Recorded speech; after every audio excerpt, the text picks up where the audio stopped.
आंध्र प्रदेश के जिले कृष्णा से खबर है। वजीर आला नारा चंद्रबाबू नायडू ने अन्नदाता सुखी भवा पीएम किसान प्रोग्राम में शिरकत की। इन्होंने किसानों के लिए माली इमदाद के फंड्स जारी किए और इस मौके पर खिताब भी किया।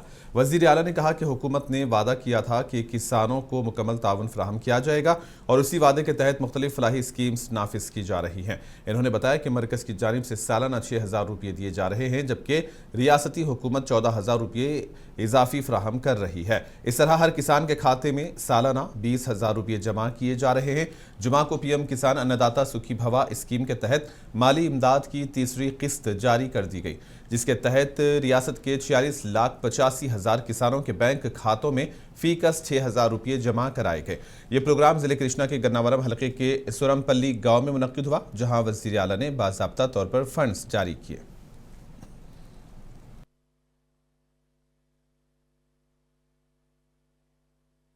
గడిచిన ప్రభుత్వం ఏ విధంగా దగా చేసింది అనే విషయాలు కూడా మనం ఎప్పటికప్పుడు గుర్తుపెట్టుకోవాల్సిన అవసరం ఉంది. ఈ రోజు ఈ ఒక్క కార్యక్రమంలో మీరు చూస్తే మూడో విడత 46,85,000 మందికి రైతులకు ఒక్కొక్క రైతుకు 6,000 రూపాయలు డిపాజిట్ చేస్తున్నాం. అటు కేంద్రం గాని ఇటు రాష్ట్రం గాని. ఇంకొక పక్కన మీరు ఒకసారి చూస్తే ఈ ఒక్క విడతలోనే రాష్ట్ర ప్రభుత్వం మొత్తం కలిసి 2,676 కోట్ల రూపాయలు మీ అకౌంట్లో వేశాం. ఇందులో రాష్ట్ర వాటానే 1,874 కోట్లుంది. మొదటి విడతలో 700 రూపాయలు, రెండో విడతలో 7,000 రూపాయలు, మూడో విడతలో 6,000 రూపాయలు.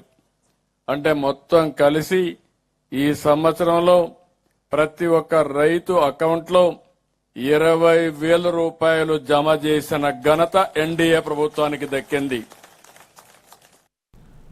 आंध्र प्रदेश कांग्रेस की सदर वाईएस शर्मिला ने मशरकी गोदावरी जिले के एक गांव में मुनक्किदा अवामी राब्ते के प्रोग्राम में शिरकत की, जहां इन्होंने अवामी मसाइल सुने और मरकजी व रियासती हुकूमतों पर तनकीद की। और इसी दौरान शर्मिला ने कहा कि बीजेपी हुकूमत मनरेगा स्कीम को कमजोर करने की कोशिश कर रही है। हालांकि ये स्कीम देही इलाकों की तरक्की और गरीबों के रोजगार के लिए निहायत अहम है। उन्होंने कहा कि साबिक वजीर आला वाईएस राजशेखर रेड्डी के दौर में कांग्रेस हुकूमत ने महात्मा गांधी कौमी देही रोजगार जमानत स्कीम के तहत गरीबों को 100 दिन के रोजगार का हक दिया था। शर्मिला ने किसानों की स्कीम का जिक्र करते हुए कहा कि चंद्रबाबू नायडू ने फी किसान 20,000 रुपये देने का वादा किया, लेकिन अब रियासत की जानिब से सिर्फ 14,000 रुपये दिए जा रहे हैं और बाकी रकम को मरकज की इमदाद के साथ जोड़कर 20,000 बताया जा रहा है।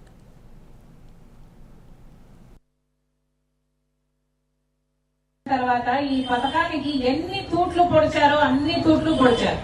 అసలు దీన్ని ఎంత నీరు గార్చారు అంటే ఈ రోజు ఉపాధి హామీ పనికి మీ ఊరికి వచ్చినట్టుగానే ప్రతి ఊరికి వెళ్లి ఉపాధి హామీ పని ఎలా జరుగుతుంది అని అడుగుతుంటే ప్రతి ఊర్లో మీరు చెప్పిందే చెప్తున్నారు. అమ్మా చేసినన్ని రోజులకు చేసినంత పనికి డబ్బులు ఇవ్వటం లేదు. ఒకవేళ డబ్బులు ఇచ్చినా కూడా 2 నెలలు 3 నెలలు పడుతుంది పేమెంట్ రావడానికి. అసలు దీంట్లో సారాన్నే మొత్తానికి తీసేసి ఈ రోజు బీజేపీ పార్టీ ఈ పథకాన్ని ఎంత ఘోరంగా తయారు చేసింది అంటే ఈ పథకానికి పోవడం వేస్ట్, ఈ పథకానికి పోయి పని చేయడం దండగా, చేసినా కూడా డబ్బులు పడవు, గిట్టుబాటు కావటం లేదు అన్న స్థితికి ప్రజలే వచ్చి ఈ పథకాన్ని మొత్తానికే ఎత్తేయాలని చూస్తుంది బీజేపీ సర్కార్. ఎందుకంటే ఈ పథకం ద్వారా కనీసం 86,000 కోట్ల రూపాయలు ప్రతి సంవత్సరము ఖర్చు పెడుతోంది కేంద్ర ప్రభుత్వం. కానీ ఈ డబ్బులు మొత్తం పేదవాళ్లకే పోతున్నాయి, వాళ్ళ కాంట్రాక్టర్లకు పోవటం లేదు. అందుకే ఈ పథకాన్ని మొత్తానికే ఎత్తేస్తే వాళ్ళ కాంట్రాక్టర్ కు వేరే పనులు ఇచ్చుకోవచ్చు, వాళ్ళ కాంట్రాక్టర్లకు ఇచ్చుకుంటే ఆ బినామీల ద్వారా వాళ్లే కమిషన్లు తినొచ్చు. కాబట్టి ఈ పథకాన్ని మొత్తానికే ఎత్తేయాలనే చూస్తుంది బీజేపీ. అందుకే కాంగ్రెస్ పార్టీ తెచ్చిన ఈ పథకాన్ని ఇక లేకుండా చేసి కొత్త చట్టాన్ని తీసుకొచ్చారు. దాని పేరు బీబీ గ్రామట.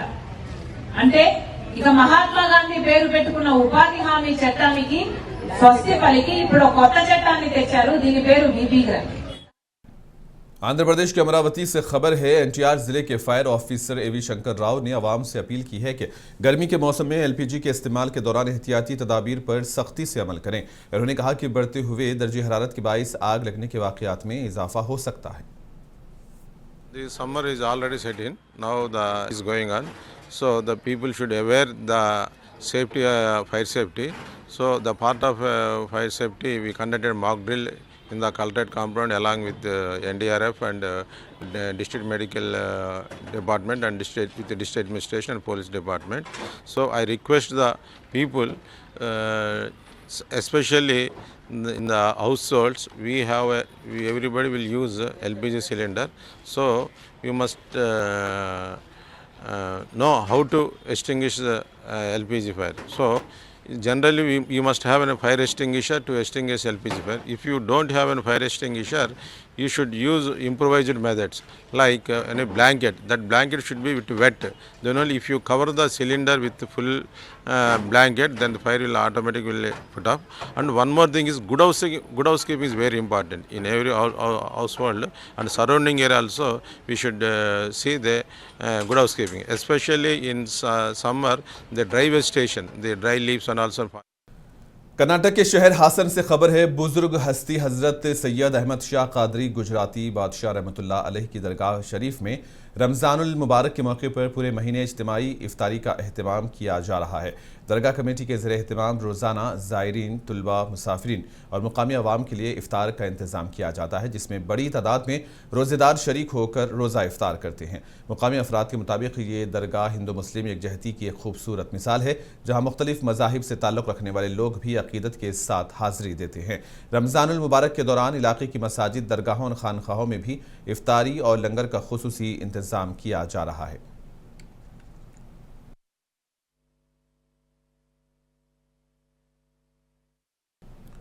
YSRCP के जिला सदर पी रविंद्र नाथ रेड्डी, रुकने असम्बली अविनाश रेड्डी, साबिक डिप्टी CM अमजद बादशाह, साबिक मेयर सुरेश बाबू, हज कमेटी के साबिक चेयरमैन और mayor P Suresh, MLC Ramchandra Reddy, जिला अक़लियती सेल के सदर और दीगर ने कड़पा की शाही दरबार होटल में मुनक्किदा दावत इफ्तार में शिरकत की। इस मौके पर शुरका ने कहा कि दावत इफ्तार भाईचारे को परवान चढ़ाने में अहम रोल अदा कर रहे हैं। కడప నగరంలో ఇవాళ మా ఆజం భాయ్, నయీం భాయ్ వీళ్ళిద్దరూ ఏర్పాటు చేసినటువంటి ఇఫ్తార్ విందుకు మరి నేను, నాతో పాటు మా డిప్యూటీ CM అమ్జద్ బాషా గారు, మరి సురేష్ బాబు గారు, అదేవిధంగా మా జిల్లా అధ్యక్షుడు రవీంద్రనాథ్ రెడ్డి గారు, మా మేయర్ పాకా సురేష్ గారు అందరం కూడా హాజరు కావడం జరిగింది. ఈ ఇఫ్తార్ విందులో పాల్గొనడం జరిగింది. మరి ఎంతో పవిత్రమైన మాసము. ప్రతి ముస్లిం కుటుంబం కూడా, ముస్లిం సోదరులు కూడా ఎంతో భక్తి శ్రద్ధలతో, ఎంతో నిష్ఠతో మరి ఈ మాసం అంతా కూడా రోజా ఉంటారు, ఉపవాసం ఉంటారు. వాళ్ళందరి కుటుంబాలకు మంచి జరగాలని, భగవంతుని ఆశీస్సులు ముందుగా కుటుంబాలపై ఉండాలని మనస్ఫూర్తిగా కోరుకుంటున్నా. ఈద్ ముబారక్।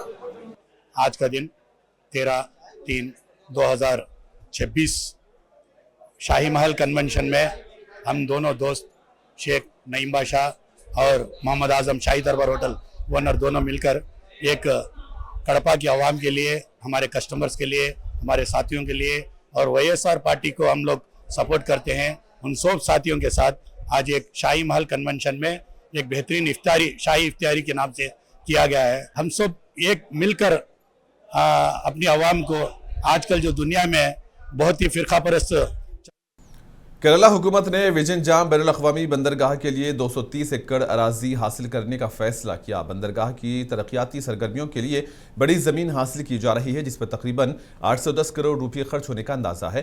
हुकूमत ने बंदरगाह से वाबस्ता सनती सरगर्मियों को फ़रोग़ देने के लिए हासिल की जाने वाली ज़मीन पर तमाम तरक्याती कामों की इजाज़त दे दी है। वज़ीर आला पिनराई विजयन की सदारत में मुनक्किदा काबीना इजलास में इस ज़िम्मन में फैसला ले लिया गया। इसके अलावा बंदरगाह को आलमी सयाहत के मरकज़ के तौर पर फ़रोग़ देने के मकसद से 20 एकड़ पर मुश्तमिल क्रूज़ विलेज क़ायम करने की तजवीज़ भी ज़ेर ग़ौर है, जिसमें बैनुल-अक़वामी मुसाफिरों के लिए जदीद सहूलतें फ़राहम की जाएंगी।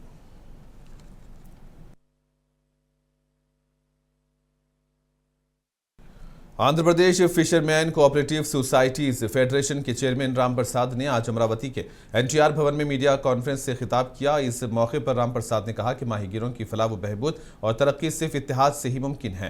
इन्होंने कहा कि हुकूमत माहीगीरों की तरक्की और फलाह व बहबूद के लिए संजीदा है और इसी वजह से वो इस सिलसिले में कई इक़दामात कर रही है। మత్స్యకారులు చేసింది ఏందని చెప్పి అడగడం ఆశాపదంగా ఉంది. నేను ఆ మంత్రి గారికి ఒకటే విషయం చెప్తా ఉన్నా. గత 5 సంవత్సరాలు మీరు మత్స్యకారు అని చెప్పి, మత్స్యకార సామాజిక వర్గానికి చెందిన వ్యక్తి అని చెప్పి చెప్పుకుంటున్న మీరు గత 5 సంవత్సరాలు మంత్రిగా పనిచేశారు. మత్స్యకారులకు ఏం చేశారని చెప్పి నేను సూటిగా ప్రశ్నిస్తూ ఉన్నా. జగన్ గారి మెప్పు కోసమో మంత్రి పదవి కాపాడుకునే కోసమో మీరు మత్స్యకారులను తాకట్టు పెట్టిన విషయం వాస్తవం కాదని అడుగుతా ఉన్నా. 217 జీవో తీసుకొచ్చి